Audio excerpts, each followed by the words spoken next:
Hello, and welcome to the Torah Outreach Program, Erev Shabbos Burst of Inspiration.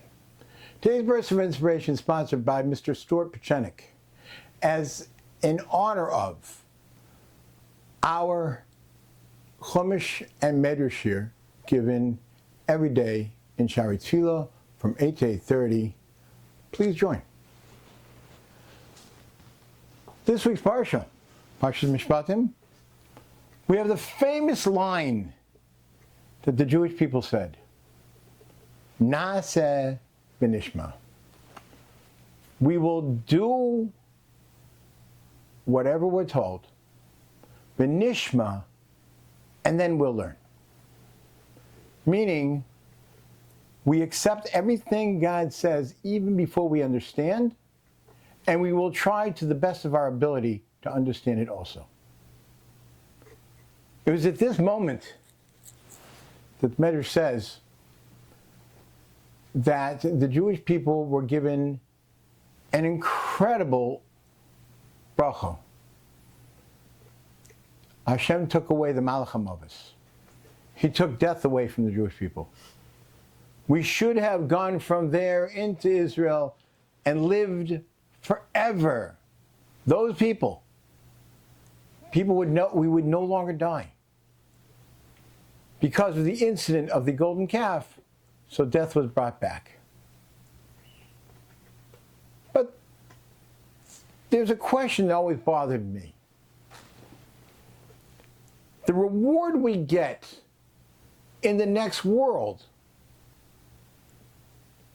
if we never left this world, so when do we get that reward? We're taught that the reward that is in the next world is not possible to give in this finite world. It's too great, both in quality and in quantity. It's too great. The mitzvahs that we do are beyond anything that we can be rewarded for in our actions in this world. Whatever reward we get is only the dividends. The main reward is saved for the next world, because this world was not built with that capacity. So I don't understand. What is the big thing about never dying? So Chasam Sofer, Rabbi Moshe Sofer of Hungary, back in the early 1800s, he said that the Jewish people were on a level that they understood that no matter how great the reward is in the next world, that if you take all the pleasure that anyone's ever had in this world and put it together, it doesn't equal 1 minute of enjoyment of what we get in the next world. We can't fathom it. But they were on a different level. They understood something else. That serving Hashem, learning Torah, doing mitzvos is greater than even that. The service to God on this world is greater than the greatest reward that beyond human capacity.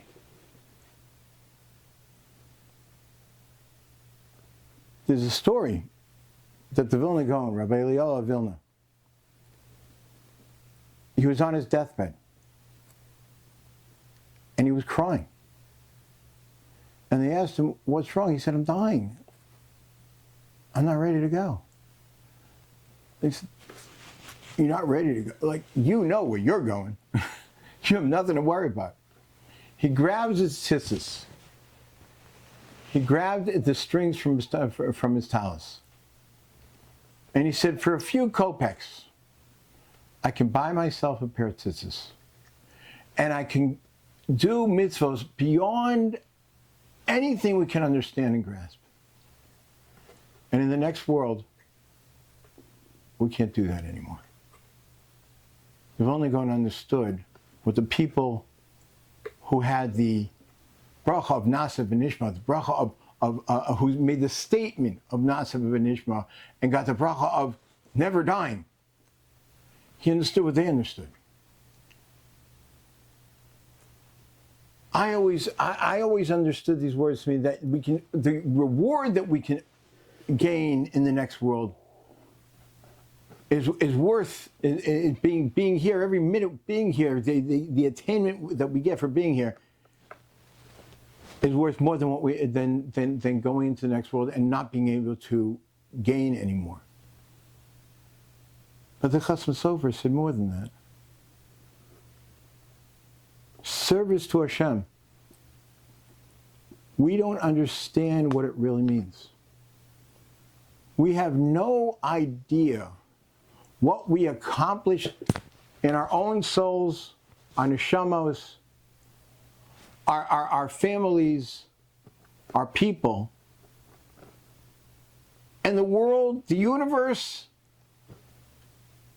for the Torah that we learn, the mitzvahs that we do, the Shabbos that we keep, the times that we say no when we know when we want to do something wrong and we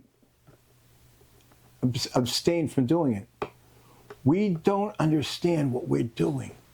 We don't understand what this service to God means. Here's a Sefer, Nefesh HaChaim, written by the prime student of the Vilna Gaon that we just mentioned, Chaim Volozhin. And he said, we're creators. What does it mean that we were made in the image of God? God doesn't have an image. God is completely spiritual. There's no image, there's no shape, there's no form. What does it mean, the image of God? He said, we're creators. We're builders. God created the world in a way that we make things happen. I like to put it this way. The universe, God made like an incredible computer and loaded it up with the best software you can get. And then took the keyboard to the computer and threw it on our laps. You hit the right buttons, incredible things happen. Incredible programs and things working all together throughout the universe. You hit the wrong buttons, we can destroy universes. We can make horrible things happen.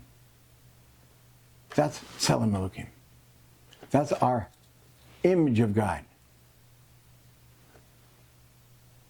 The reason the Jewish people understood Nasa v'nishma, I'll do everything and I'll learn blind faith, whatever God tells me to do, and then I'll learn anyway. The reason they got a bracha of you get to live forever, because they understood that the mitzvos, the service that they do in this world, it's beyond imagination. It's beyond even the reward, which is greater than any reward you can ever imagine, is greater than even that. We don't understand the greatness of our lives, what we can accomplish every moment of life.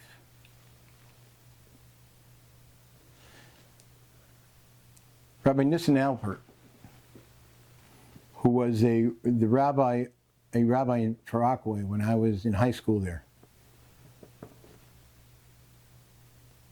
when he was very sick with cancer, every time the EMTs came to revive him, and he thanked them afterwards, they turned to his wife and said, "We've never seen anybody fight so hard to live." All the greatest rabbis and tzaddikim fought so hard to live.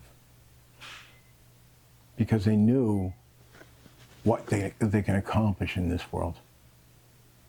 Rabbi Alpert was one time speaking to a friend, and he said, why don't you unload yourself? Why don't you tell me what's really bothering you? He was very depressed with his sickness. Why don't you tell me what's really bothering you? And he said, you know what's really bothering me?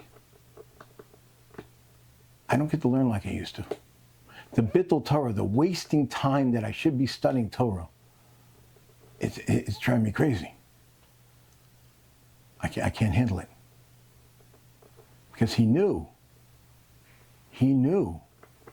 his Torah study, what he was accomplishing, or he had some grasp. No human being understands.